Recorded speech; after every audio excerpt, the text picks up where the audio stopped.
परात्मानमेकं जगद्बीजमाद्यं निरीहं निराकारमोङ्कारवेद्यं यतो जायते पाल्यते येन विश्वं तमीशं भजे लीयते यत्र विश्वम्। हरि ओम तत्सत्। हरि ओम तत्सत्। हरि ओम तत्सत्।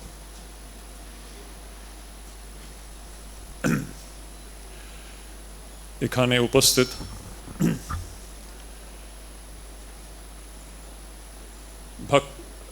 ভগবত স্বরূপ ভক্তবৃন্দ,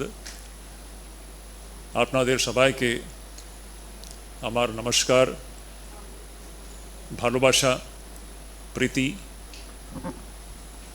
আর বিশেষ করে এখনই আমরা যে খুবই একটা অদ্ভুত সঙ্গীত যে আমরা শুনলাম আমাদের প্রিয় ভাই স্বামী শিবাধীশানন্দজি কাছে থেকে, তার জন্য ওনাকে আমার বিশেষ ধন্যবাদ, আমার নমস্কার আর প্রীতি। আর আজকের এই অনুষ্ঠানটা একটা বিশেষ অনুষ্ঠান, সেটা আমাদের শুভেন্দু চক্রবর্তী বলে দিয়েছেন। এর পিছনের মুখ্য উদ্দেশ্যটা কি, এটা ওনারই ইনিশিয়েটিভ। উনি আমার কাছে এসেছিলেন এটা বলার জন্য যে আমাদের যে আপনি জানেন আমাদের এই নূতন যে ভবন এখন যে ইনগ্রেশন হয়েছে, আরেকটা বিল্ডিং হওয়ার কথা আছে। সেই বিল্ডিংয়ের জন্য যে অর্থ প্রয়োজন, তার জন্যই ইনি এই প্রোগ্রামটা উনি অর্গানাইজ করেছেন। আর উনি বললেন যে এর দ্বারা যে ফান্ডস রেজ হবে সেটা উনি আমাদের এই বিল্ডিংয়ের ইনগ্রেশনের জন্য, কনস্ট্রাকশনের জন্য উনি ডোনেট করে দেবেন। তো তার জন্য আমি ওনাকেও বিশেষ ধন্যবাদ জানাচ্ছি, ওনার পুরো টিমকে। ওনারই এটা একটা ভালো একটা ইনিশিয়েটিভ, যার জন্য এই সুন্দর প্রোগ্রামটা আজকে হচ্ছে এখানে। আর আমি জানি এখানে একটা কিছু অসুবিধা আছে। আমাদের অদ্বৈত আশ্রমে তো জায়গা খুব কম, এই ছোট জায়গাতে এরকম একটা প্রোগ্রাম করা সবসময় খুবই মুশকিল কাজ। দেখুন এত ছোট জায়গাতে 250 জন বসে আছে এখানে। আমি বুঝতে পারি আপনাদের একটু অসুবিধে হচ্ছে। হ্যাঁ, তবে জানেন কি আছে আসল কথাটা, যেই স্থানে ভগবানের চিন্তন হয় সেখানে কোনো অসুবিধে থাকেই না। তাতে একটা আনন্দই আছে। যেখানে যেমন ভগবত গীতাতে বলা আছে, ভগবান কৃষ্ণ বলেন, যেখানে ভক্তরা সব সময় পরস্পর ঈশ্বর চিন্তন করেন, ভক্তদের ওটা স্বভাব আছে, মচ্চিত্ত মদ্গত প্রাণা বোধয়ন্ত পরস্পরম কথয়ন্তশ্চ মাম নিত্যম তুষ্যন্তি চ রমন্তি চ। কি অদ্ভুত কথা! ভক্তরা কি করবে? যেখানে ভক্তদের সমাগম হবে, ভক্তরা পরস্পর কি করবে? ভগবানের কথা করবে, ভগবত চিন্তন করবে। আর ভগবত কথায় চিন্তায় কি হয়? তুষ্যন্তি চ রমন্তি চ। তার একটা আনন্দই একটা আলাদা আনন্দ আছে, সেটাই আমরা এখানে দেখতে পাচ্ছি আজকে। যাই হোক, তবে আমার মনে একটা কি বলবো, একটা জিনিস আমি বলতে চাই। বিশেষ করে এত সুন্দর একটা ভক্তিমূলক গান শোনার পরে এখন অদ্বৈত বিচার কি করে এগিয়ে যাব আমি বুঝতে পারছি না। মনে হচ্ছে এটা উল্টো হলে ভালো হতো, আগে বেদান্ত বিচার হওয়ার পরে ভক্তি গান হলে ভালো হতো। যাই হোক, এখন এর মধ্যে একটা গুরুত্বপূর্ণ সিদ্ধান্ত আছে, আমি আস্তে আস্তে ওই দিকেই যাব। দেখুন, আমরা এখন ভক্তি দিয়ে অদ্বৈত বিচারের মধ্যে ঢুকছি। আমরা ভক্তি দিয়ে এই অদ্বৈত জ্ঞান বিচারের মধ্যে আমরা ঢুকছি। তারপরে দেখবেন অদ্বৈত জ্ঞান বিচার পরে আবার আমরা ভক্তিতেই আসব। আসল ভক্তি ওই অদ্বৈত দৃষ্টি দিয়েই আসে। তার মূর্ত রূপ ছিলেন শ্রী রামকৃষ্ণ। আর আপনারা সবাই জানেন যে মনুষ্য ইতিহাসের সর্বশ্রেষ্ঠ অদ্বৈত জ্ঞানী আমরা যাকে বলি শঙ্করাচার্য। শঙ্করাচার্য যে পরম জ্ঞানী ছিলেন, উনি পরম ভক্তই ছিলেন। ওনার যত রচনাগুলো আপনি দেখবেন পুরো ভক্তিমূলক রচনা। তো এই অদ্বৈত জ্ঞানের যে পরাকাষ্ঠা ওটা ভক্তিতেই হয়। সেই জন্য শ্রীরামকৃষ্ণ বলেন পরা জ্ঞান আর পরা ভক্তি একই। আমরা আমাদের আধ্যাত্মিক জীবনের ইনিশিয়াল স্টেজেসে আমাদের এরকম মনে হয় যে ভক্তি আলাদা, জ্ঞান আলাদা। সত্যি বলতে গেলে যেমন আমরা আস্তে আস্তে যখন আমরা স্পিরিচুয়াল লাইফে আমরা এগোই, তখন আমরা বুঝতে পাবো ঠিক ঠিক জ্ঞান হলে তখনই ঠিক ঠিক ভক্তি হয়। আর ঠিক ঠিক যার মধ্যে ভক্তি থাকবে ওর মধ্যে ঠিক ঠিক জ্ঞানও থাকবে। এই দুটোই অভিন্ন। ভগবান শ্রী শঙ্করাচার্য বলেন আশ্চর্যের কথা, সব জ্ঞান চর্চা করার পরে উনি বিবেক চূড়ামণিতে বলেন কে আমাদের মনুষ্য জীবনের মূল উদ্দেশ্য, পরম উদ্দেশ্যটা হচ্ছে কি? মোক্ষ লাভ। এটা হচ্ছে মূল উদ্দেশ্য। আমরা যে রোজ আমরা আরতিতে কি গান করে, আমরা প্রথম 3 শব্দটি খণ্ডন ভব বন্ধন, এটাই হচ্ছে মূল কথা। শ্রী রামকৃষ্ণ মানে খণ্ডন ভব বন্ধন, এটাই হচ্ছে আমাদের বেদান্তের মূল কথা। এখন দেখুন শঙ্করাচার্য বিবেক চূড়ামণিতে সুন্দর কথা, এই খণ্ডন ভববন্ধনের কথা বলার পরে শেষের দিকে উনি বলছেন এই খণ্ডন ভববন্ধন প্রাপ্ত করার জন্য সর্বশ্রেষ্ঠ মার্গ হচ্ছে ভক্তি মার্গ। কি আশ্চর্যের কথা! উনি বলছেন ওখানে মোক্ষ কারণ সামগ্র্যাম ভক্তিরেব গরীয়সী। উনি বলছেন এই মোক্ষ প্রাপ্তির জন্য যত সামগ্রী রয়েছে সেই সব সামগ্রীর মধ্যে ভক্তি হচ্ছে সর্বশ্রেষ্ঠ সামগ্রী। কি সুন্দর কথা! তো এই জন্য এই ভক্তি আর জ্ঞানের একটা অদ্ভুত সম্পর্ক আছে। যেখানে ঠিক ঠিক জ্ঞান হবে সেখানে ঠিক ঠিক ভক্তি হবে, আর যেখানে ঠিক ঠিক ভক্তি থাকলে ওখানে জ্ঞানও থাকবে। যাই হোক, আজকে আমাদের মুখ্য বিষয়টা হচ্ছে বেদান্ত সার। তো যখন আমরা বেদান্ত সারের কথা আমরা ভাবি, আমি শ্রী রামকৃষ্ণের কথা দিয়ে আমি শুরু করছি। এই যে আমি যে বললাম ঠাকুরের যে আরতি, যে খণ্ডন ভব বন্ধন, এটাই হচ্ছে মনুষ্য জীবনের পরম উদ্দেশ্য। তো পরম উদ্দেশ্য হচ্ছে এই মোক্ষ প্রাপ্তি। মানুষের যে জন্ম মৃত্যুর চক্রের মধ্যে আমরা যে ফেসে আছি, এই জন্ম মৃত্যুর চক্র থেকে বেরিয়ে আসাই হচ্ছে মনুষ্য জীবনের পরম উদ্দেশ্য। এই মনুষ্য শরীর প্রাপ্ত করার পরে শঙ্করাচার্য ওনার গ্রন্থে বলেন এই মনুষ্য নরদেহ প্রাপ্ত করার পরে যদি কেউ মানুষ যদি মুক্তির জন্য যদি চেষ্টা না করে, এর থেকে বেশি দুর্ভাগ্যপূর্ণ আর কিছু হতে পারে না। কেন এই মনুষ্য শরীরের মুখ্য প্রয়োজনটা এটাই হচ্ছে, ওটাই হচ্ছে এই যে জন্ম মৃত্যুর চক্র থেকে কি করে আমরা বেরিয়ে আসতে পারবো, এটাই হচ্ছে মনুষ্য জীবনের মুখ্য উদ্দেশ্য। আর এই মুক্তি লাভ হবে কি করে?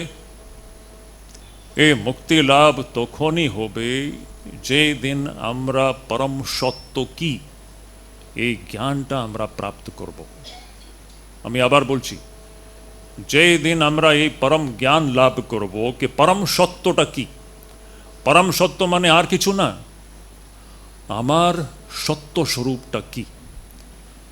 বেদান্তের ভাষাতে বলতে গেলে আমি কে, এটাই হচ্ছে মূল আমাদের ইনভেস্টিগেশন। আমি একটু বাংলা ইংরেজি একটু মিশিয়ে বলবো। এই মূল ইনভেস্টিগেশন হচ্ছে কে আমি কে। আমরা যে ভগবান ঈশ্বরের কথা বলে, এটা কি আত্মা ভিন্ন কোনো ঈশ্বর আছে? একেবারে নয়। আমরা যাকে ঈশ্বর বলছি, ভগবান বলছি, এসব আত্মাই আছে, ব্রহ্মই আছে। ব্রহ্ম আত্মা ছাড়া কোনো ঈশ্বর নেই, কোনো ভগবান নেই। তো যেই দিন আমরা এই নিজের স্বরূপকে আমরা বুদ্ধি দিয়ে নয়, আমরা আগে একটা কথা আমি বলে দিলে ভালো। দেখুন, এই যে বেদান্তকে আমরা ইনিশিয়ালি যখন আমরা চেষ্টা করি বুঝতে, তো আমরা মানুষ বুদ্ধি দিয়ে চেষ্টা করি বুঝতে। বুদ্ধি দিয়ে আমরা যে বুঝি সেটা জ্ঞান নয়। আমরা এখানে যে জ্ঞানের কথা বলছি সেটা বুদ্ধির পারের কথা। তার জন্য সাধন ভজন করতে হয়। সাধন ভজন না করলে কেউ মানুষ এই পরম জ্ঞানকে লাভ করতে পারবে না। তো মূল কথা হচ্ছে এই যে পরম সত্যটা, এই পরম সত্যের জ্ঞান যখন হবে তখনই মানুষ এই জন্ম মৃত্যুর চক্র থেকে মুক্ত হতে পারবে।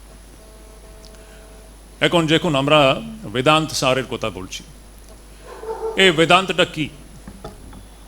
আমরা যখন বেদান্তের কথা বলি, বেদান্ত মানে উপনিষদ। বেদান্ত মানে উপনিষদ, আর কিছু না। আর উপনিষদের মধ্যে আমরা কি দেখতে পাই? উপনিষদ কোনো গ্রন্থ নয়। আমরা যে আজকে গ্রন্থ রূপে আমরা যে পাচ্ছি উপনিষদ বলে, উপনিষদ কোনো গ্রন্থ নয়। উপনিষদ হচ্ছে ব্রহ্মবিদ্যা, আত্মবিদ্যা। যে আমি এখনই বললাম যে আমি কে, এই জ্ঞান ওখানে কি করে প্রাপ্ত করা যায় তার ওখানে বিশদরূপী ওখানে বিবরণ রয়েছে। তো আমরা দেখতে পাই উপনিষদ, বেদান্ত মানে উপনিষদ, আর উপনিষদ বলতে গেলে ব্রহ্মবিদ্যা, আত্মবিদ্যা। এখন এই উপনিষদের মূল সন্দেশটা কি? আমরা এখন আস্তে আস্তে এই বিষয়ের মধ্যে ভিতরে ঢুকবো। উপনিষদের মূল যে মেসেজটা, what is the central idea of the Upanishads? This we have to understand. তো উপনিষদের মূল সন্দেশটা হচ্ছে একটাই। কিছু কিছু আমি সংস্কৃত কোটেশন আমি বলছি, আমি ও তার অর্থটাই বলে দেব। উপনিষদ এতটুকুই বলতে চান, সদেব সৌম্য ইদমগ্রমাসীত একমেবাদ্বিতীয়ম ব্রহ্ম।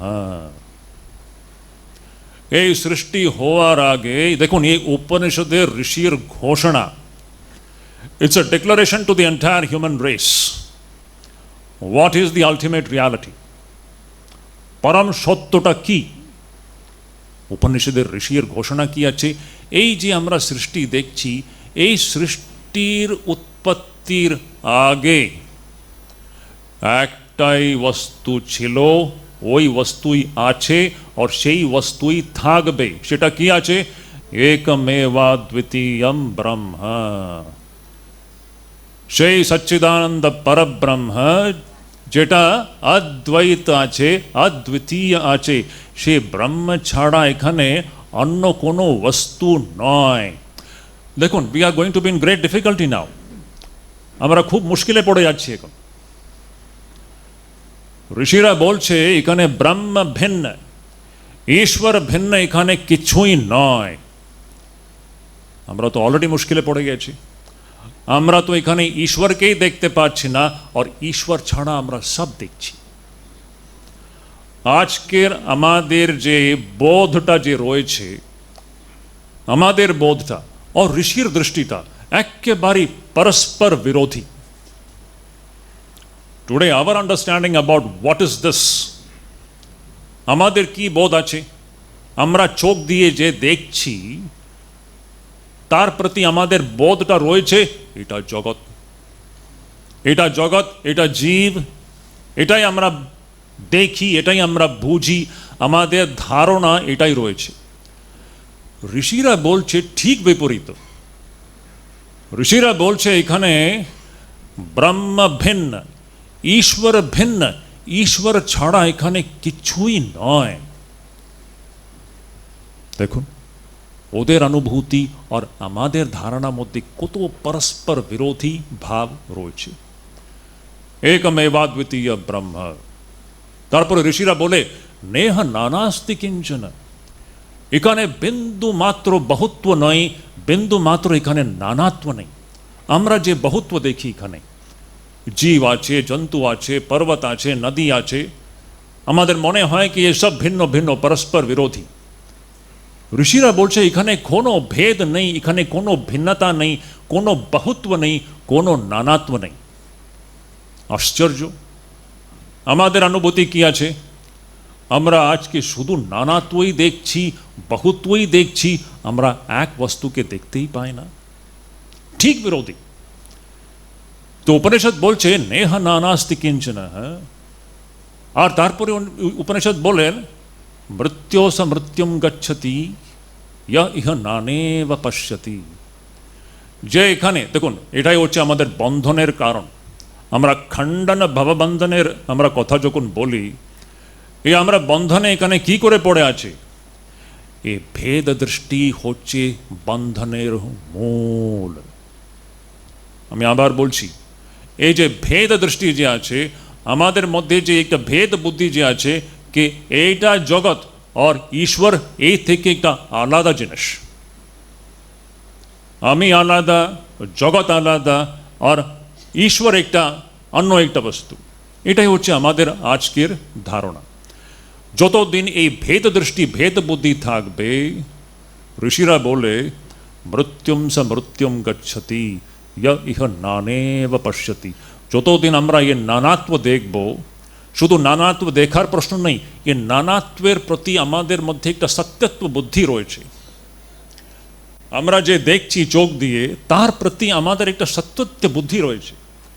আমরা কখনই ইনভেস্টিগেট করিনি, আমরা কখনই খোঁজ করিনি যে সত্যটা কি।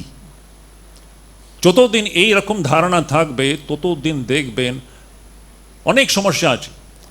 আমি চেষ্টা করব এই অল্প সময়ের মধ্যে একটুখানি তার ভিতরে ঢুকতে। আমাদের জীবনের যত সমস্যা এই সব ভেদ দৃষ্টি থেকে আসে। ভেদ দৃষ্টি হচ্ছে আমাদের সব দুঃখ কষ্টের মূল কারণ। ভেদ দৃষ্টি, ভেদ দৃষ্টি থাকলে দেখবেন আপনার মধ্যে সবচেয়ে প্রথম তার যে আউটকাম কি হয়, যখনই আমার মধ্যে ভেদ দৃষ্টি থাকবে, প্রথম তার আউটকামটা হচ্ছে ভয়। আমরা সব ভয়গ্রস্ত। যতদিন আমি আমার থেকে ভিন্ন কিছু আছে, আমার থেকে ভিন্ন একটা জগৎ রয়েছে, এই দৃষ্টি যতদিন থাকবে ততদিন ওই জীবটা ভয়গ্রস্ত। উপনিষদ বলে এখানে সবাই তো ভয়গ্রস্ত, সবার ভিতরে একটা ভয় রয়েছে, মূলেই ভয় রয়েছে, সৃষ্টির মূলেই ভয় রয়েছে।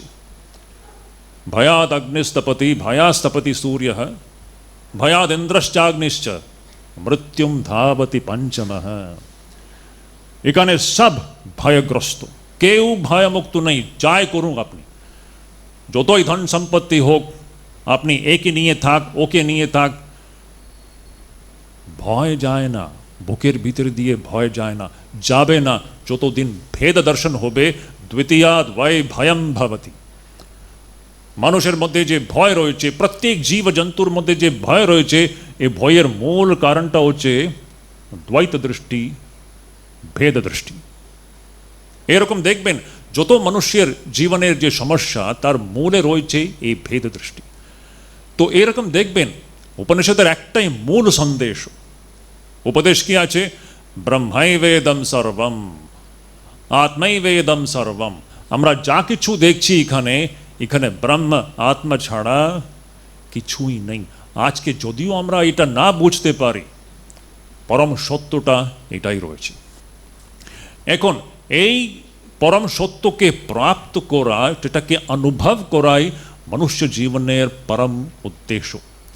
যখন মানুষ এই পরম সত্যকে অনুভব করবে, তখন দেখবেন মানুষ এই জন্ম মৃত্যুর চক্র থেকে ও বেরিয়ে আসতে পারবে। এখন কিছু একটা প্রশ্ন আছে। যখন ঋষিরা বলে এখানে এক ব্রহ্মই রয়েছে, ব্রহ্ম ঈশ্বর ছাড়া এখানে কিছুই নেই, তাহলে এই জীব আর জগৎ আসলো কোথায় থেকে? আমাদের মধ্যে যে এই জীব বুদ্ধি আর জগৎ বুদ্ধি যে রয়েছে, এই দৃষ্টি আসলো কোথায় থেকে? তার একটা অদ্ভুত একটা কারণ আছে। এটাও ঋষিদের অনুভূতি। ঋষিরা বলে যে দেখুন, যেখানে এক ব্রহ্ম ঈশ্বরই রয়েছে, তার উপরে আমরা দেখছি জীব জগৎ আমরা অনুভব করছি। এটা আসলো কোথায় থেকে? ঋষিরা বলে এর মূল কারণটা হচ্ছে একটা অদ্ভুত একটা একটা শক্তি, যাকে আমরা মায়া বলে। মায়া, মহামায়া। এ মহামায়া যার গান আমরা এখন শুনলাম, এ মহামায়া হচ্ছে শক্তি। কার শক্তি? ব্রহ্মের নিজের শক্তি। ব্রহ্মেরই শক্তি মহামায়া এ এমন একটা জিনিস যেটা অসম্ভবকে সম্ভব করিয়ে দেয়। শঙ্করাচার্য ওনার গ্রন্থে বলেন, এই মায়াটা কি আছে? অঘটিত ঘটনা পটীয়সী মায়া।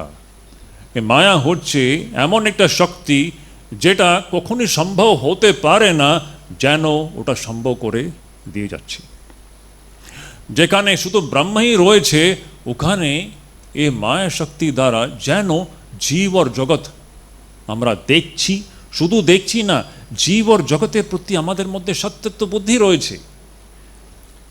তো এখানে একটা খুব বড় একটা প্রশ্ন আসে। দুটো বেদান্তের দিক থেকে গেলে আমাদেরকে বুঝতে হবে এখানে আসল সত্যটা কি, আর এখানে সত্য ছাড়া আমরা যে দেখছি, এই যে জগৎকে যে দেখছি, যাকে আমরা সত্য বলতে পারি না, এটা কি সত্য? এই জগৎ আমরা যে দেখছি, ইন্দ্রিয়ে দিয়ে দেখছি, এই জগৎ কি সত্যিকারে কি সত্য? যেমন আমরা ভাবছি সেইভাবে কি এটা কি আছে? Is it exactly existing the way we are experiencing it? It's a very important question which we have to ask. তো দেখুন, তো এখানে বিবেক এসে যায়। বিবেক, বিবেক মানে কি?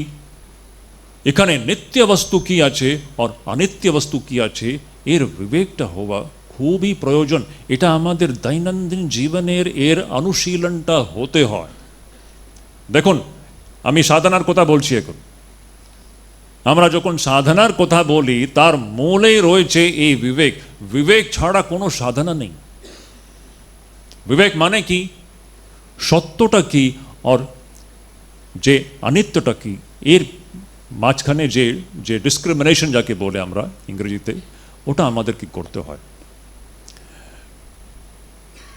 এখন আমরা দেখুন, সত্যটা কি, সত্যের পরিভাষাটা কি? What is the definition of truth? সত্য মানে কি? এখন আমরা তো এই জগৎকেই সত্য মেনেই চলছি। আমরা কখনই খোঁজ করে নেই কি এটা ঠিক ঠিক ঠিক কি সত্য আছে, আমরা কখনই খোঁজ করে নেই। But actually what is truth? What is the definition of truth? এটা খুব বড় একটা প্রশ্ন।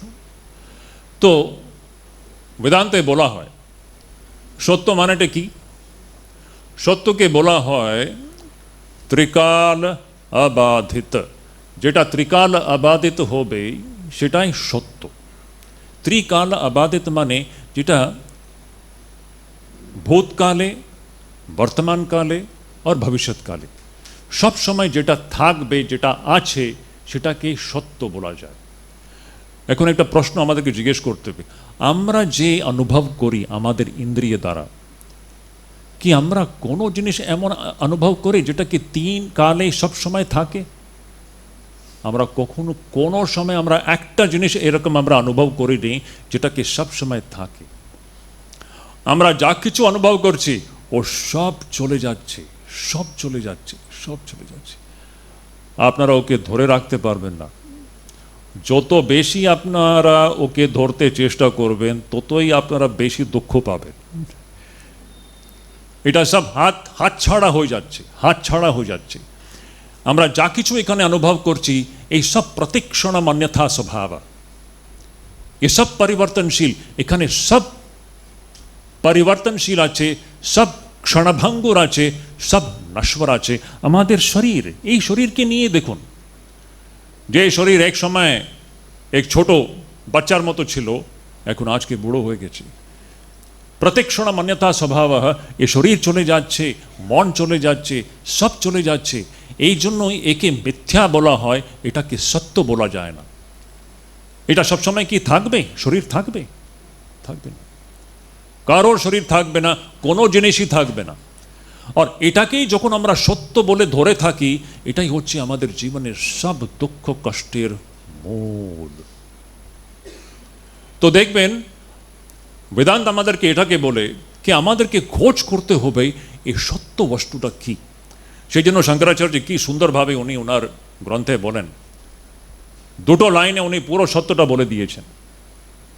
উনি বলছেন ব্রহ্ম সত্যম জগৎ মিথ্যা। শ্রী রামকৃষ্ণ বলছেন ভগবানই একমাত্র বস্তু, বাকি সব অবস্তু। ভগবানই একমাত্র বস্তু, যে সত্যিকারে যিনি আছেন ভগবানই রয়েছে। বাকি আমরা যে জীব আছে, জগৎ আছে, যে আমরা যে ভাবছি, এটা সব অবস্তুই আছে। ভগবানই একমাত্র বস্তু, বাকি সব অবস্তু। ব্রহ্মই একমাত্র সত্য, বাকি সব মিথ্যা। তো এটা হচ্ছে মূল উপনিষদের সন্দেশ।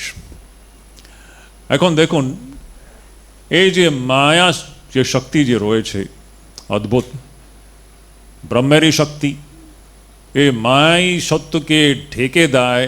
আর এ মায়াই যখন ও অনুগ্রহ করে, যখন ও সরে যায়, তখন আমাদের সত্যের জ্ঞান হয়। এ মায়া শক্তির অনুগ্রহ ছাড়া কেউ সত্যকে জানতে পারবে না।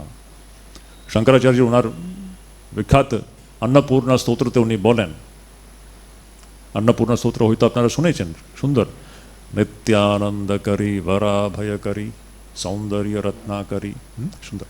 ওখানে একটা লাইন আছে যেখানে শঙ্করাচার্য বলেন, কি বলেন উনি বলেন মোক্ষ দ্বার কপাট পাটনকরী কাশীপুরাধীশ্বরী ভিক্ষাম দেহি কৃপাবলম্বনকরী মাতা अन्नपूर्णेश्वरी। কি সুন্দর কথা। হে মাতা अन्नपूर्णेश्वरी, হে মা জগন্মাতা, এ মায়া শক্তিকে আমরা জগন্মাতা বলি, যে আমরা গান শুনলাম এখন। এ মা আমাকে বলিয়ে দেও না, এই জগতের তোমার ভুবন মোহিনী মায়াতে আমাকে আটকে দিও না, তুমি আটকে রাখো। আর তুমি যতক্ষণ না দরজা না খোলে, ততক্ষণ সত্যকে কেউ জানতে পারবে না। তো ওখানে শঙ্করাচার্য বলেন, কি বলেন উনি, কে এই মায়া শক্তি হচ্ছে মোক্ষ দ্বার কপাট পাটনকরী। এই যে মোক্ষের যে দরজা যে রয়েছে, সে দরজার যে চাবিটা ওর হাতে আছে। আর যতক্ষণ না সেই দরজা না খুলে, ততক্ষণ কেউ সত্য কি আছে এ জানতে পারবে না। তো হে মা, আমাকে সেই ভিক্ষাটা দাও, সেই মোক্ষরূপী ভিক্ষাটা দাও, তুমি এই দরজাটা খুলে আমাকে সত্যটা দেখিয়ে দাও। তো এখন এই মায়া থেকে উপর ওঠার রাস্তাটা কি আছে? রাস্তাটা হচ্ছে যেমন ভগবদ্গীতাতে বলা আছে, এই মায়ার উপরে ওঠা মানে এটা একটা খুব কঠিন কাজ। তো ভগবদ্গীতা বলছেন দৈবী হেষা গুণময়ী মম মায়া দুরত্যয়া। আমার যে মায়া আছে, ওখানে ভগবান কৃষ্ণ বলছেন কে হে অর্জুন, এ আমার যে মায়া যে রয়েছে, এটা তো দৈবী আছে, এটা ব্রহ্মের নিজের শক্তি আছে। আর এর পারে যাওয়া দুরত্যয়া, এটা ভীষণ কঠিন, এটা সরল নয়। তবে আমরা এর পারে যেতে পারি। কি উপায়টা কি আছে? উপায়টা আছে, শ্রীকৃষ্ণ বলছেন মামেব ये প্রপদ্যন্তে মায়া মেতাম তরন্তিতে। যে আমার শরণাগতি আসবে, আমার মানে ঈশ্বর, ঈশ্বর হচ্ছে মায়াধীশ, আমরা সব মায়াধীন। যে মায়াধীশ যে ঈশ্বর আছে, ঈশ্বরের শরণে যখন আমরা যাই, তার দ্বারাই মানুষ যে আছে এ মায়ার পারে যেতে পারে। এখন দেখুন, যখন আমরা তো প্রথম এখানে দেখুন আস্তে আস্তে ভক্তি ঢুকে গেছে, অলরেডি এখানে ভক্তি ঢুকে গেছে। কেন? ঈশ্বরের শরণাপন্ন না হয়ে কেউ মায়ার পারে যেতে পারে না। আর যখন আমরা ঈশ্বরের শরণাপন্ন যখন হব, তার অনুগ্রহে প্রথম আমাদের জীবনে কি হবে?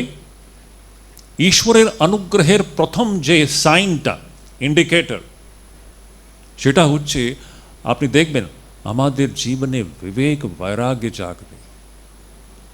এটা হচ্ছে ঈশ্বরের অনুগ্রহের প্রথম sign.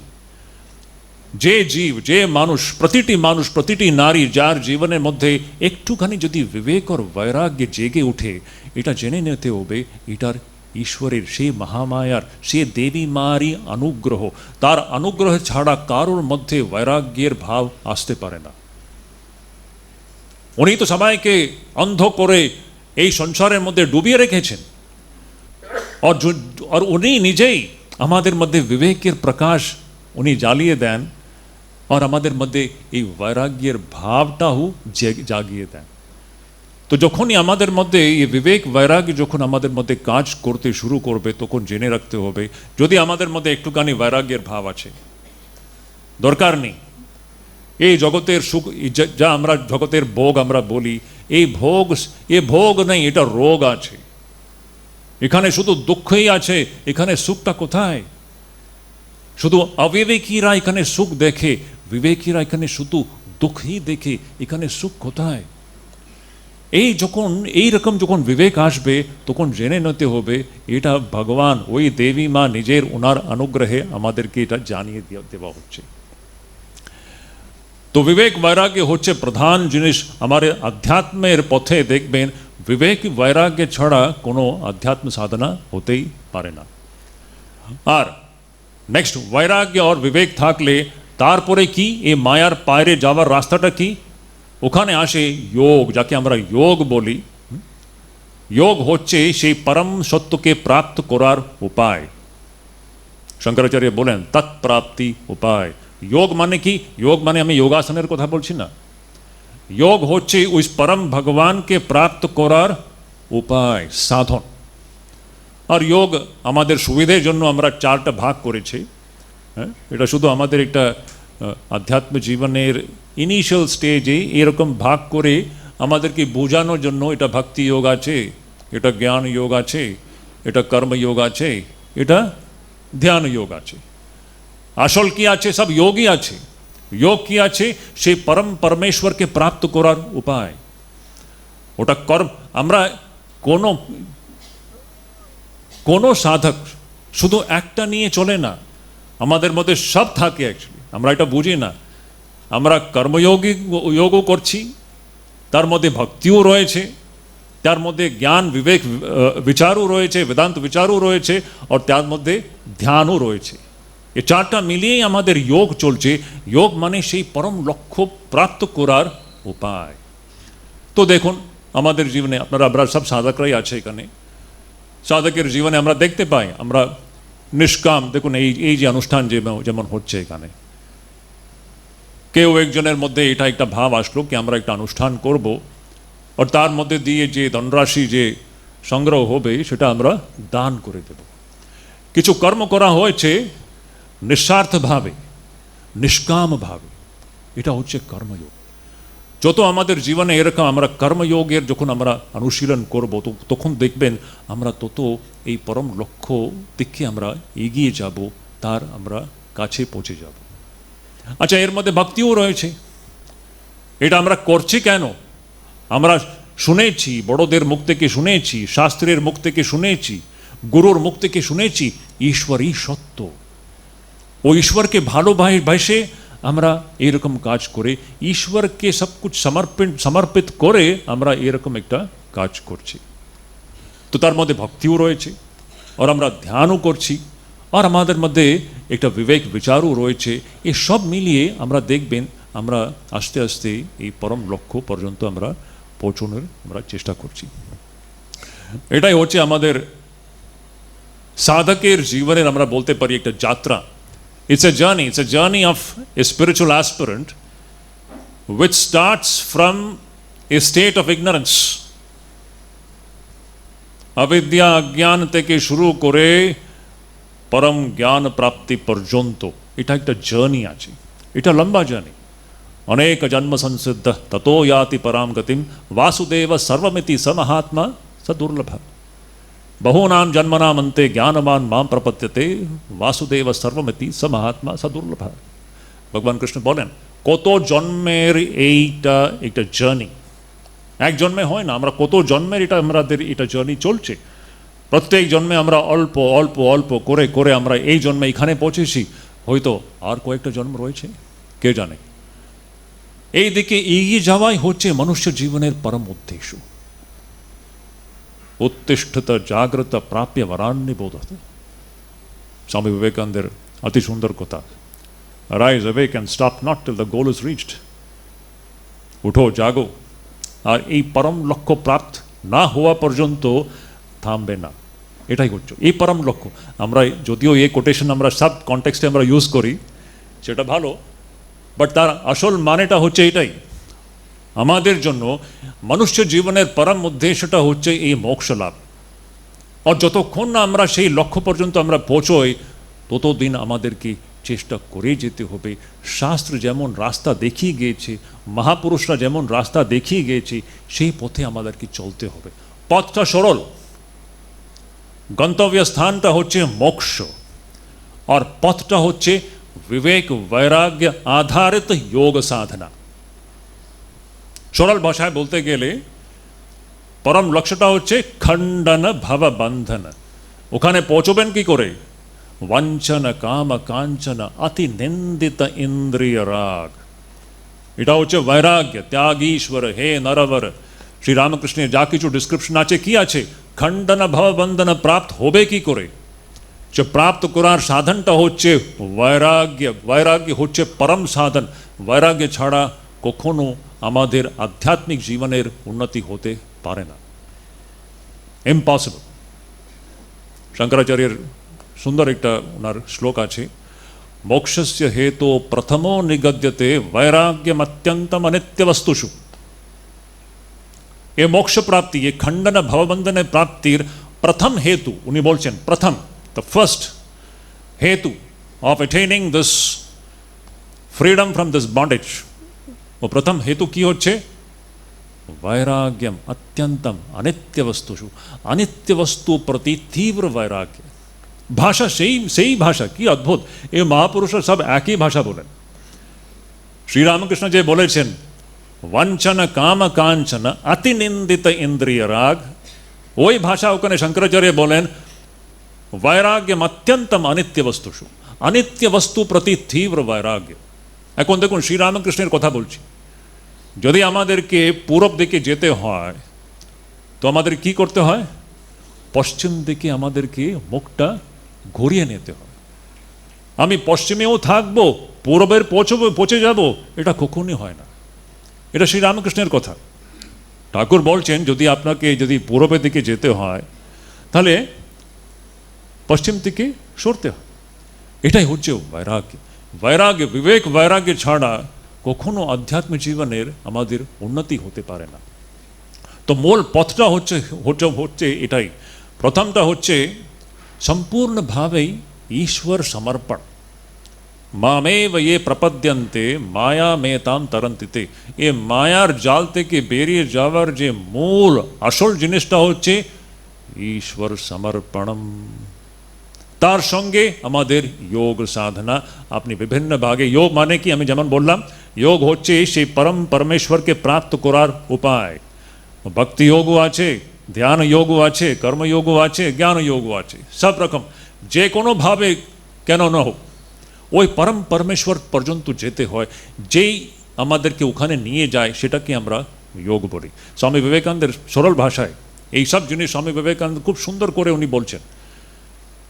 Each soul is potentially divine. আপনারা নিশ্চয়ই শুনেছেন এটা।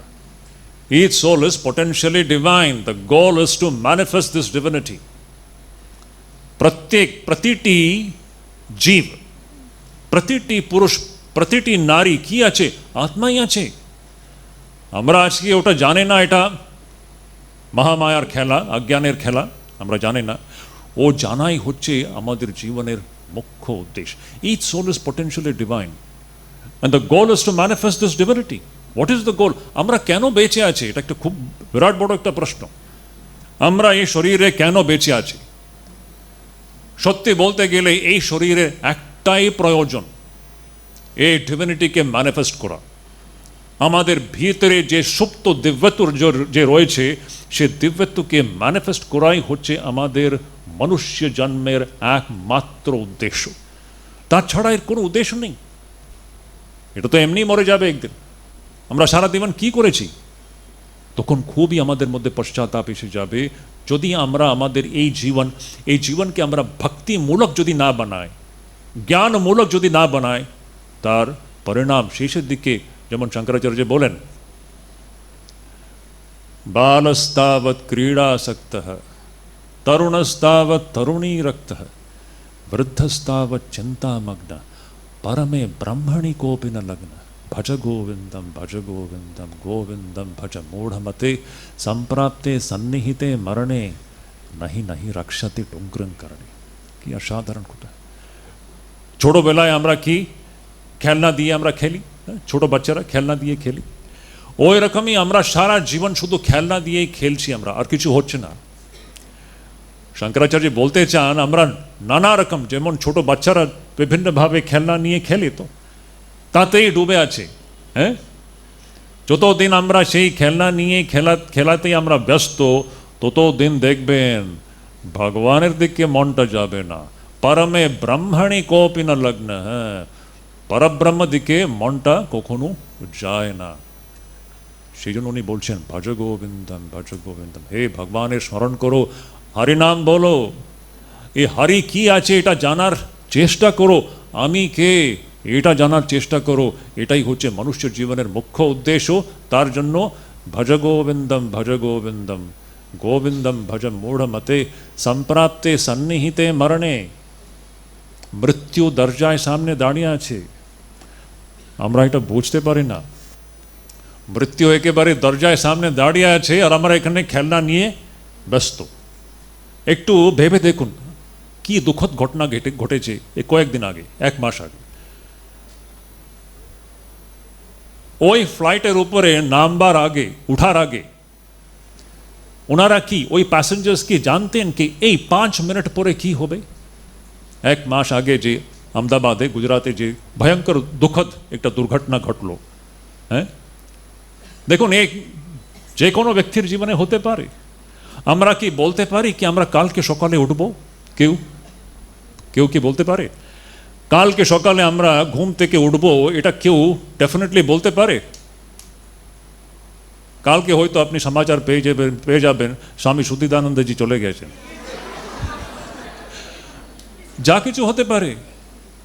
আমরা এইরকমই জীবন যাপন করছি যেন কিছুই হবে না। আসলটা জিনিসটা কি, এই 5 মিনিট পরে এখানে কি হবে কেউ বলতে পারে না। আমি সেটা উদাহরণ দিচ্ছি, এই যে এক মাস আগে যে দুর্ঘটনা ঘটলো, ওই প্যাসেঞ্জার্সরা হাসি খুশি উঠছে, ভালো, বাট এই 5 মিনিটের পরে কি হবে কেউ কি বলতে পারে? আমি একটা ভবিষ্যবাণী করতে পারি, সে ভবিষ্যবাণী একেবারে ও কখনই রং যাবে না, ইট won't be wrong, I can make a prediction. জানে কি ভবিষ্যবাণী আছে? আমি কোনো অ্যাস্ট্রোলজার নয়, তবে আমি একটা ভবিষ্যবাণী করতে পারি। জানেন কি ভবিষ্যবাণী? আমরা সব মরব। এটা কোনো সন্দেহ আছে? এই ভবিষ্যবাণী কি ভুল যাবে? এ মৃত্যু হচ্ছে জীবনের সবচেয়ে বড় সত্য। আমরা কি ধরে আছি এখানে? দেখুন, আমরা বেদান্ত সারের কথা বলছি, বেদান্ত আমাদেরকে একটা বুঝিয়ে দিচ্ছি আমরা যে বস্তুগুলো নিয়ে আমরা যে ব্যস্ত, যে জিনিসগুলো আমরা একেবারে ধরে বসে আছি, ছাড়তে চাই না, একেবারে আমরা ছাড়তে চাই না, দ্য ট্রেমেন্ডাস ম্যাড ক্লিঙ্গিং, ইনস্টিংচুয়াল, আমরা ছাড়তে চাই না। আপনি যতই পুরো বল দিয়ে ধরার চেষ্টা করুন, ওই জিনিস আপনার হাত দিয়ে এমনি হাওয়া হয়ে যাবে। যত আপনি ধরতে চেষ্টা করবেন ততই বেশি কষ্ট, বেশি দুঃখ। সেই জন্য বেদান্ত আমাদেরকে বলেন কি করতে হবে? অনাসক্তি, নন অ্যাটাচমেন্ট। এখানে সবার সঙ্গে থাকবে, সবার সেবা করবেন, জেনে রাখবেন এখানে আমার বলে এখানে কিছুই নেই, সব ঈশ্বরেরই আছে। এখানে আমার বলতে আমি আমার, এটাই হচ্ছে বন্ধনের মূল কারণ। আমি আমার স্ত্রী, আমার স্বামী, আমার ছেলে মেয়ে, আমার ধন সম্পত্তি, এই ভাবটা যে রয়েছে না, এখানে আমার কিছুই নেই, সব তো পরমেশ্বরের। আর আমি আমার বলে আমরা বসে আছি, এটাই হচ্ছে আমাদের বন্ধনের মূল কারণ। আর যতদিন আমরা এর থেকে উপর উঠি না, ততদিন আমার দুঃখ কষ্ট কখন শেষ হয় না। এই আমি আমার থেকে উপর উঠে, হে প্রভু সব তুমি, তুমি তো রয়েছ। এনিওয়ে, তো এই মায়া আমরা যা বলেছি, এখানে এক ব্রহ্মই রয়েছে, ঈশ্বরই রয়েছে, মায়ার জন্য আমরা ওটাকে বুঝতে পারছি না, মায়ার জন্য আমরা ভেবে আমরা এরকম আমাদের ধারণা হয়েছে কি এটা জীব আছে, এটা জগৎ আছে। আর এই জীব আর জগতের প্রতি আমাদের মধ্যে একটা সত্যত্ব বুদ্ধি রয়েছে, আর এখানেই আমরা ফেসে আছি। ঈশ্বর কৃপায় আমাদের মধ্যে যখন এই বিবেক বৈরাগ্য জাগবে, যখন আমরা সাধন ভজন করব, যখন আমরা যোগ সাধনা করব, ভক্তি যোগ, জ্ঞান যোগ, যেমন স্বামী বিবেকানন্দ বলেন কি each soul is potentially divine, the goal is to manifest this divinity. How do you do it? By controlling nature, external and internal. Do it either by work, worship, psychic control, or philosophy. One or more, or all of them, and be free. কি সুন্দর! Free, be free. মুক্তি, মুক্তি, মুক্তি, মুক্তি হচ্ছে উপনিষদের একমাত্র Sandesh. Freedom, freedom, freedom. স্বামী বিবেকানন্দ বলেন আমাদের হিন্দু ধর্মের মূল, আমরা যে ডিসকাস করছি এটাই হচ্ছে মূল হিন্দু ধর্ম।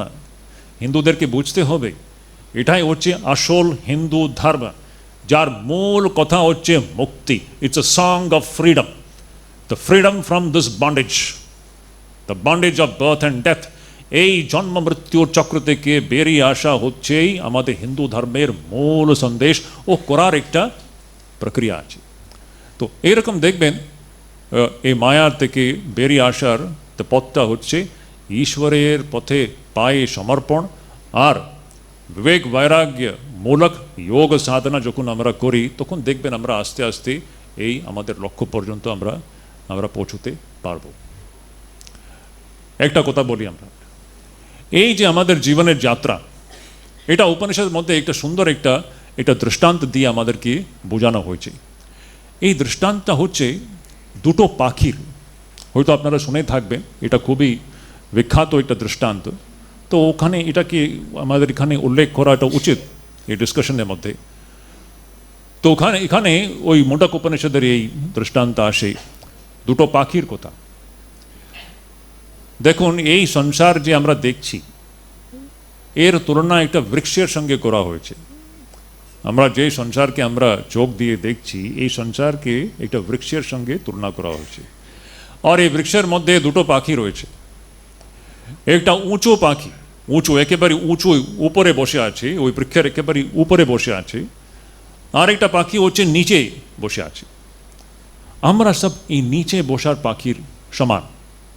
এই নিচে যে পাখি যে বসে আছে, এই পাখি কি করছে? এই নিচে যে পাখি বসে আছে ওই বিভিন্ন ফল খাচ্ছে, তাতেই ব্যস্ত। ও কখন কখন ও মিষ্টি ফল খায়। মিষ্টি ফল খেলে খুব আনন্দ হয়, যেমন আমাদের জীবনে হয়। কিছু ভালো হলেই আমরা খুব আনন্দ করি। আর কখন কখন গিয়ে কোনো ফল খেয়েছে, ও ফল হয়তো তেতো ফল হলো, আর তেতো ফল খেলেই ওর কষ্ট হয়, যেমন আমাদের জীবনে হয়। কিছু একটা দুর্ঘটনা ঘটলো, কিছু একটা প্রতিকূল কিছু হয়ে গেলে আমাদের জীবনে আমাদের খুবই দুঃখ হয়, কষ্ট হয়। আর যখনই ও কোনো তেতো ফল খায়, উপনিষদ বলেন, তখন সেই পাখিটা উপরের ওই পাখির দিকে তাকিয়ে দেখে। তো উপরের যে পাখি যে বসে আছে, সেই পাখি একটা অদ্ভুত, ও একেবারেই আনন্দে বসে আছে, তার মধ্যে কোনো চঞ্চলতা নেই। উপরে যে পাখি আছে, দেখুন, ওই উপরের পাখি হচ্ছে আমাদের সত্য স্বরূপ।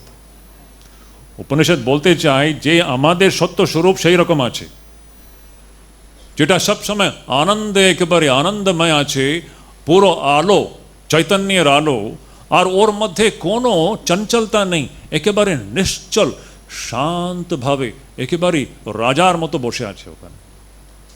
আর এই নিচের পাখি যে আছে সবসময় চঞ্চল, এক মিনিট বসতে পারে না। এখন এই ডালের উপরে বসে আছে, তারপরেই অন্য ডালে চলে যাবে, তারপরে অন্য ডালে চলে যাবে। যেমন আমরা আছি, আমরা তো কেউ চুপ বসতে পারে না, এই কিছু না কিছু আমরা সবসময় করতেই থাকছি। আর কেন করছি আমরাই জানি না। সবসময় আমরা কিছু না কিছু নিয়ে ব্যস্ত, ভগবানের দিকে মন যায় না, কখনোই ওপরের পাখির দিকে মন যায় না। এখানেই আমরা বাস তেতো মিষ্টি ফল খেতেই ব্যস্ত।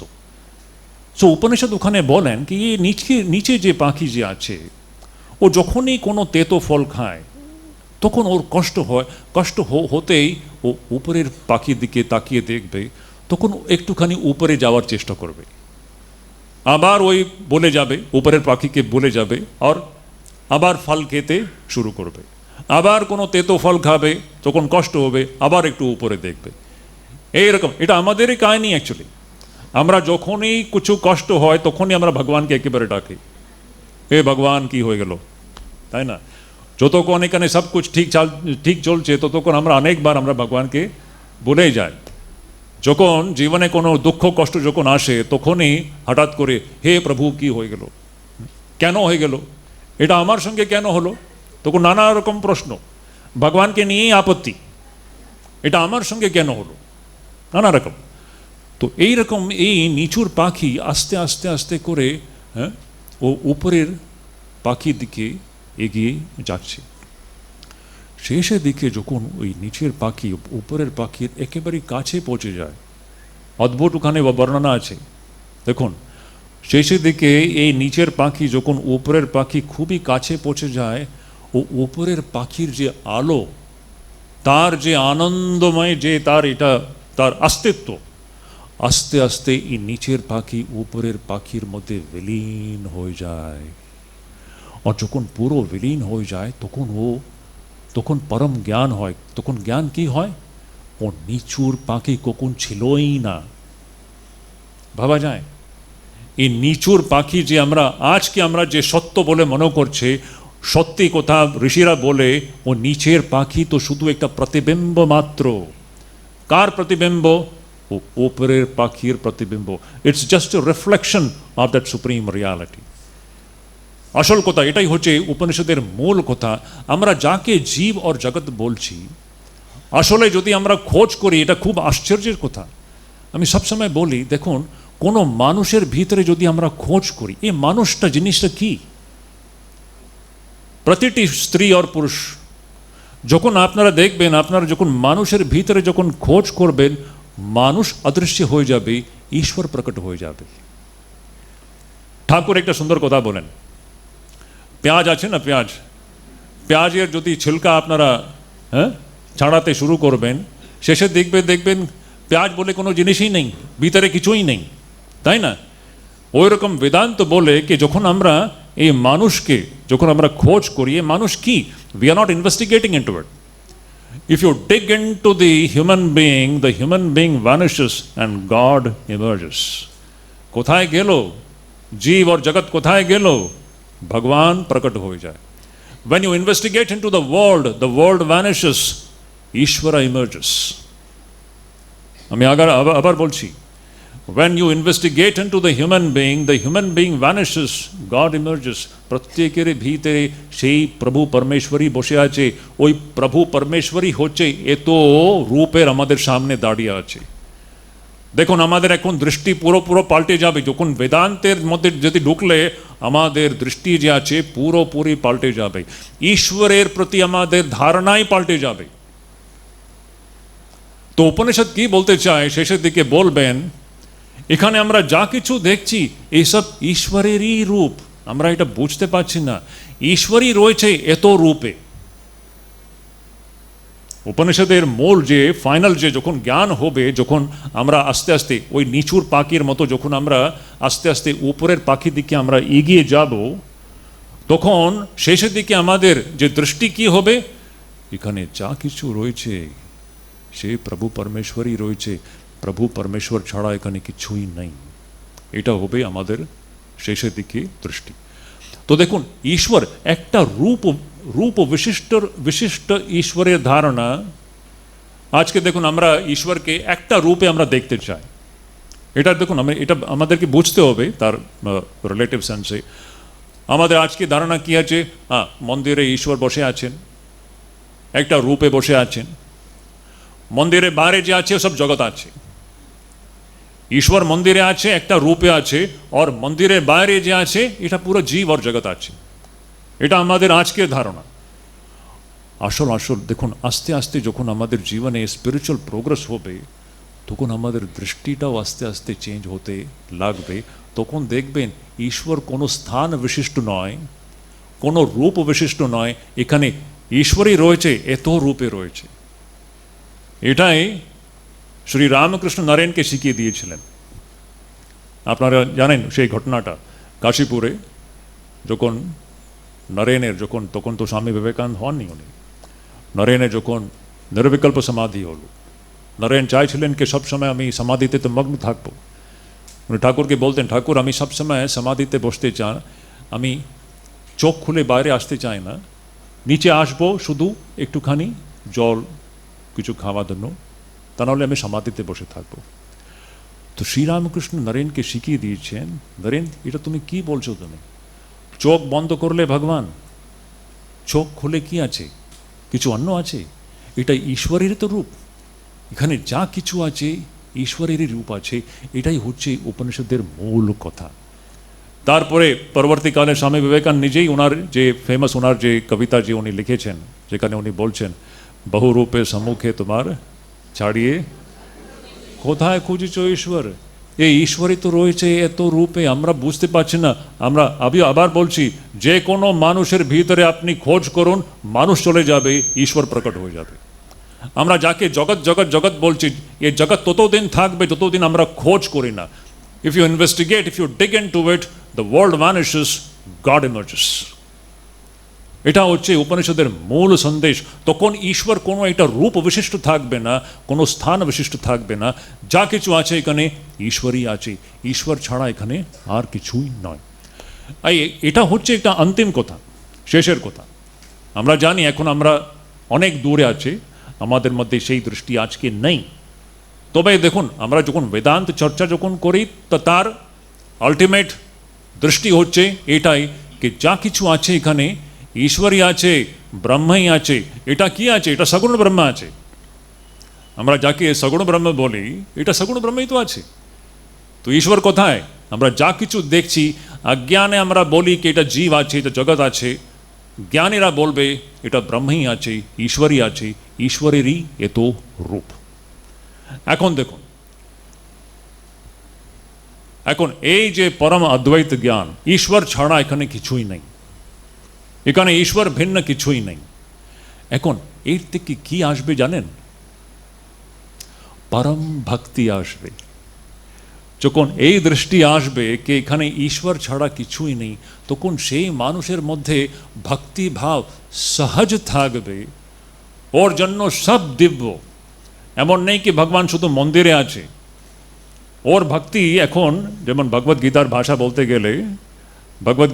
বলতে গেলে তার ভক্তি এখন এক ভক্তি হয়ে যাবে, অব্যভিচারিণী ভক্তি হয়ে যাবে। অব্যভিচারী ভক্তি মানে তার ভক্তির মধ্যে কোনো বিচ্ছেদ হবে না। ও সব সময় ভক্তিভাবে ডুবে থাকবে। কেন? তার জন্য সব দিব্যই আছে। দেখুন, আমাদের হিন্দু সংস্কৃতি, হিন্দু সমাজের মধ্যে আমরা কি দেখি? একটা হিন্দু ও পর্বতকেও নমস্কার করবে, গঙ্গাকেও প্রণাম করবে, পাথরকেও প্রণাম করবে, গাছকেও প্রণাম করবে। কেন? প্রত্যেকেরই ভিতরে সেই প্রভু পরমেশ্বর পরমাত্মাই রয়েছে। বাইরে থেকে দেখলে গাছ, ভিতরে কি আছে? প্রভু পরমেশ্বরই আছে। বাইরে থেকে দেখলে পর্বত, ভিতরে কি আছে? প্রভু পরমেশ্বরই আছে। এটাই হচ্ছে হিন্দু, এটা শুদ্ধ হিন্দু সমাজের মধ্যেই আছে। এটাও আমাদেরকে জেনে রাখতে হবে, অন্যরা কেউ করে নাই। এই যে দৃষ্টি, অন্যরা জানেন ওদের জন্য ভগবান কোথায়? বাইরে, উপরে বসে আছে। হিন্দি ভাষায় বলে উপরওয়ালা, উপরওয়ালা। ভগবান উপরওয়ালা আছে। আমরাও এখন ওইরকম বলতে শুরু করে দিয়েছে, ভগবান কি উপরওয়ালা है। ऊपर क्या है? ऊपर कुछ नहीं है, सर्वत्र है। कण कण में राम, घट घट में राम, कण कण में शिव। এটাই হচ্ছে বেদান্তের দৃষ্টি। দেখুন, এখন পরাভক্তি এসে যাবে। এখন আপনি সর্বত্র একই ঈশ্বরকে দেখবে, আপনি সবাইকে একটা পূজনীয় ভাব দিয়ে দেখবেন। এখন এর প্র্যাকটিক্যাল অ্যাপ্লিকেশন দেখুন। আমাদের ব্যবহারিক এর অ্যাপ্লিকেশনটা আমাদেরকে বুঝতে হবে। আপনার পরিবারের মধ্যে স্বামী স্ত্রী, ছেলে মেয়েরা, যখন এই দৃষ্টি আসবে, স্বামী স্ত্রীকে স্ত্রী বলে দেখবে না, ঈশ্বরের রূপ বলে দেখবে। স্ত্রী স্বামীকে স্বামী বলে দেখবে না, ঈশ্বরের রূপ বলে দেখবে। আর মা বাবারা ছেলে মেয়েকে ছেলে মেয়ে বলে দেখবে না, ঈশ্বরের রূপ বলে দেখবে। এইভাবে যখন ইন্টারাকশন হয়, তখন দেখুন কি সুন্দর জীবন হয়ে যায়। এটাই হচ্ছে বেদান্তিক দৃষ্টি, যেখানে আমরা সবার মধ্যে একই দিব্য তত্ত্বকে আমরা দেখি, আর সেই দিব্য দৃষ্টি দিয়ে যখন আমরা ব্যবহার করি তখন দেখবেন কি অসাধারণ মানুষের জীবন হয়ে যাবে। এটাই হচ্ছে সেই অদ্বৈত দৃষ্টি। বেদান্তের মূল সার এটাই হচ্ছে कि एक ईश्वर छाड़ा एखाने आर किछुई नहीं, ईश्वर भिन्न एखाने किछुई नहीं। आज के जे आमरा देखछि ईश्वर भिन्न किछु जीव एंड जगत, सेटा शुधु अज्ञानेर जन्य। এই अज्ञान যখন চলে যাবে তখন মানুষের মধ্যে এই দিব্য দৃষ্টি আসবে। আমি আরেকটা কথা বলে আমি শেষ করছি। এই যে আমরা যে দিব্য দৃষ্টির কথা আমরা বলেছি, এখন বহুরূপে সম্মুখে তোমার ছাড়িয়ে কোথায় খুঁজিছ ঈশ্বর। এখন দেখুন, আমরা এই কথাটা এখানে অদ্বৈত আশ্রমে বসে আমরা বলছি। স্বামী বিবেকানন্দ দেখুন কি অদ্ভুত, উনি যুগাচার্য ছিলেন। স্বামী বিবেকানন্দ চাইছিলেন যে একটা আশ্রম হবে যেখানে ভগবান কোনো একটা রূপ বিশিষ্ট হবে না, কোনো স্থান বিশিষ্ট হবে না। এখানে কোনো একটা শ্রী রামকৃষ্ণের, আপনি তো জানেন ওই গল্পটা, আপনি গল্প না, যে ঘটনাটা মায়াবতীতে, অদ্বৈত আশ্রমের আমাদের মায়াবতীতে এই ঘটনা ঘটেছে। হ্যাঁ, এটা বলে দিলে ভালো। ওখানে স্বামীজি 1901 সালে যখন স্বামীজি মায়াবতী এসেছেন, তখন উনি তো 1899 অদ্বৈত আশ্রম শুরু হয়ে গেছিলেন। তো অদ্বৈত আশ্রম শুরু হওয়ার পরে তো উনি তো অদ্বৈত আশ্রম পুরোপুরি অদ্বৈত দৃষ্টির জন্যই উনি এটা বানিয়েছিলেন। এখানে অদ্বৈত দৃষ্টি ছাড়া আর কিছু না হোক, এটা ওনার ক্লিয়ার ভিশন ছিল। This Ashram is dedicated to অদ্বৈত অ্যান্ড অদ্বৈতা অ্যালোন। ওনার যে প্রসপেক্টাস আছে আপনারা পড়তে পারেন, অদ্ভুত সুন্দর। তো ওনার এই দৃষ্টিটা একেবারে পরিষ্কার ছিল কি এই আশ্রম অদ্বৈতের জন্যই আছে, এখানে দ্বৈত একেবারে ঢুকবে না। এইরকম উনি সব বানানোর পরে, ওনার পুরো নিয়ম বানানোর পরে 2 বছর পরে যখন উনি মায়াবতীতে এসেছেন 1901 সালে, তখন মায়াবতীতে উনি 15 দিন থেকেছেন। সেই সময় একটা ঘটনা ঘটল। সেই সময় একদিন যখন উনি একটা ঘরের ভিতরে যখন উনি গেলেন, তো উনি দেখলেন একজন সাধু, সাধু মানে ওনারই শিষ্য, স্বামীজির নিজের শিষ্য একজন বসে ওখানে ভালো করে ঠাকুরের ছবি রেখে, হ্যাঁ, ওখানে ফুল মালা দিয়ে পুজো টুজো মানে পুরো একেবারে শুরু করে দিয়েছে। স্বামীজি তখন কিছুই বলেন নেই, মুখটা লাল হয়ে গেছে ওনার। উনি যে উদ্দেশ্য এই আশ্রমটা শুরু করেছেন এ তার ঠিক বিরুদ্ধ। স্বামীজির একটা কথা আছে, ওনার একটা সান ফ্রান্সিসকোর একটা লেকচারে উনি বলেন, অদ্বৈত আশ্রমেরই কথা বলেন, no Buddhas, no Christ, no Vishnus, no শিবাস। ওখানে আমরা অ্যাড করতে পারি নো রামকৃষ্ণ অলসো। এইসব রূপ যে আছে এটা আমাদের সুবিধের জন্য। কি ঈশ্বর কোনো এক রূপের মধ্যে সীমিত হতে পারে? হতে পারে না। এটা আমাদের সুবিধের জন্য, ওই অসীম ঈশ্বর তত্ত্ব পর্যন্ত পৌঁছনের জন্য। ঈশ্বর আসল জিনিস কি, কোনো রূপের মধ্যে আবদ্ধ হতে পারে না, কোনো স্থান বিশিষ্ট হতে পারে না, সবার ভিতরে একই ঈশ্বর তত্ত্ব রয়েছে। এখানে পৌঁছতে হবে আমাদেরকে। এটাই হচ্ছে অদ্বৈত দৃষ্টি। স্বামী বিবেকানন্দ এই অদ্বৈত আশ্রম তার জন্যই শুরু করেছিলেন কি এখানে শুধু অদ্বৈত ভাবেরই অনুষ্ঠান হোক আর অদ্বৈতেরই প্রচার হোক, তার জন্যই। আর তখন স্বামীজি যখন ওই জিনিসটা দেখলেন তখন উনি অসন্তুষ্ট হলেন। তখন রাত্রে যখন আমাদের আশ্রমে যে পাঠ হয়, সে পাঠের সময় উনি খুবই জোর করে আপত্তি উনি প্রকট করেছিলেন, এটা ঠিক হয়নি, এখানে এটা হওয়ার কথা নেই। তারপরে আপনারা জানেন ওই শিষ্য কী করেছেন, মাকে চিঠি লিখেছেন।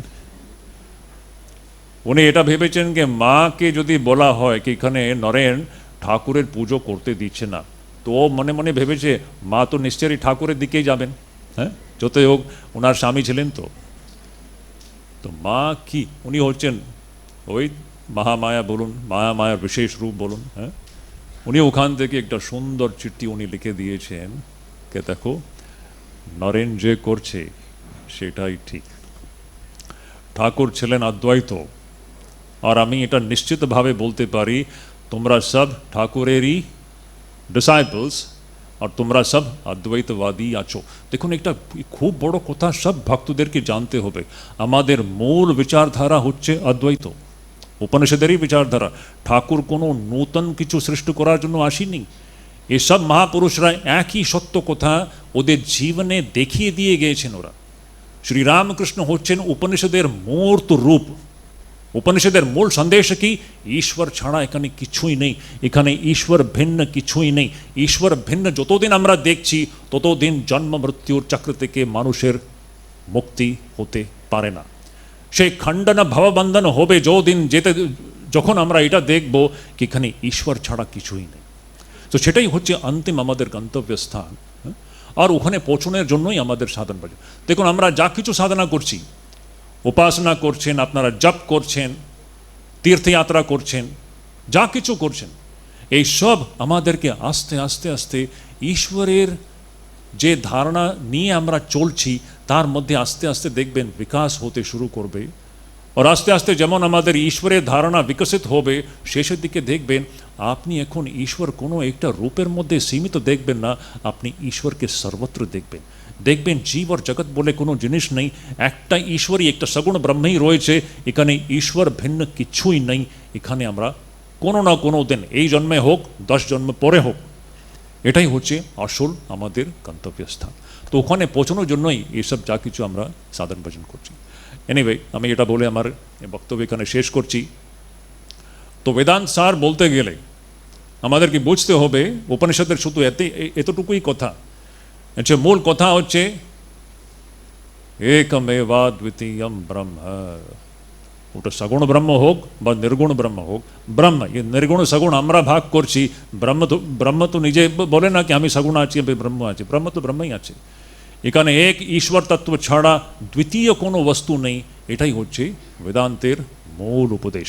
আজ আমরা ওর থেকে অনেক দূর হতে পারে, তবে আস্তে আস্তে আমরা যে সাধন ভজন করছি, আমরা যে মন্ত্র জপ করছি, এই সব আস্তে আস্তে দেখবেন আমাদের মন থেকে এই যে যে যে যে অশুদ্ধি যে আছে, শঙ্করাচার্য বলেন দ্বৈত দৃষ্টি অশুদ্ধি আছে। যতদিন আমরা দুটো দেখছি সেটাই হচ্ছে সবচেয়ে বড় অশুদ্ধি। তো আস্তে আস্তে যেমন আমরা স্পিরিচুয়াল লাইফে আমরা এগিয়ে যাব, তখন আমরা দেখব কি এই অশুদ্ধিটা দূর হয়ে যাবে। আর ওই দেবী মার অনুগ্রহে এই দৃষ্টিটা আমাদের মধ্যে কোনো না কোনো দিন এটা আসবেই আসবে। তো বেদান্তের মূল কথা হচ্ছে এখানে ঈশ্বর ছাড়া কিছুই নেই। ঈশ্বরই আছে এত রূপে। আমরা ঈশ্বরকে যে যা এখানে দেখছি ইন্দ্রিয় দ্বারা, ঈশ্বরেরই এত রূপ আমরা সামনে দেখছি। এটাই হচ্ছে বেদান্তের মূল কথা। এটাই বলি আমি আমার বক্তব্য শেষ করছি। আর ঈশ্বরের কাছে প্রার্থনা করছি যে আমাদের মধ্যে সেই বিবেক বৈরাগ্য জাগুক। যতক্ষণ না আমাদের মধ্যে বিবেক বৈরাগ্য জাগবে ততক্ষণ আমরা কখনোই জীবনে, আধ্যাত্ম জীবনে আমরা এগোতে পারবো না। আর ভগবানের প্রতি ভালোবাসা, যেমন আমি বললাম, ভক্তি থেকে জ্ঞানের মধ্যে আর জ্ঞান থেকে ভক্তি, যখন এই পরম জ্ঞান হবে তখন মানুষ সহজভাবে ভক্ত হয়ে যাবে। ও দেখবে এখানে তো ভগবানই তো রয়েছে, সব সময় ওর মধ্যে একটা ভক্তি ভাব থাকবে। এই ভগবানেরই কত রূপ। এটাই হচ্ছে শেষে ভগবদ্গীতার একটা শ্লোক আমার মনে পড়ছে, 18th চ্যাপ্টারে আছে। ওখানে কৃষ্ণ ভগবান বলেন, ভক্তিয়া মাম অভিজানাতি ইয়াবান যশ্চাস্মি তত্ত্বতঃ ততো মাম তত্ত্বতো জ্ঞাত্বা বিশতে তদনন্তরম। কি সুন্দর কথা। শেষের দিকে 18th চ্যাপ্টারে ভগবান কৃষ্ণ বলছে, ভক্তিয়া মাম অভিজানন্তি, আমাকে কি করে জানবে? ভক্তি দ্বারা জানবে। মানে ভক্তি দ্বারা জ্ঞান হচ্ছে আর জ্ঞান দ্বারা ভক্তি হচ্ছে।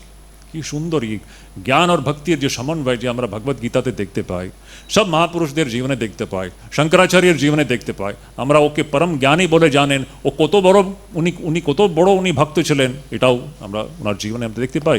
শ্রীরামকৃষ্ণ হচ্ছে এই ভক্তি জ্ঞানের একেবারেই মূর্ত রূপ।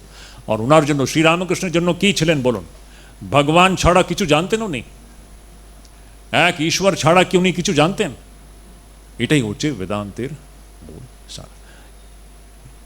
ঠাকুরের কাছে প্রার্থনা করি যে আমাদের মধ্যে সেই ভক্তিভাব, সেই জ্ঞান আর বিবেক বৈরাগ্য আমাদের মধ্যে আসুক।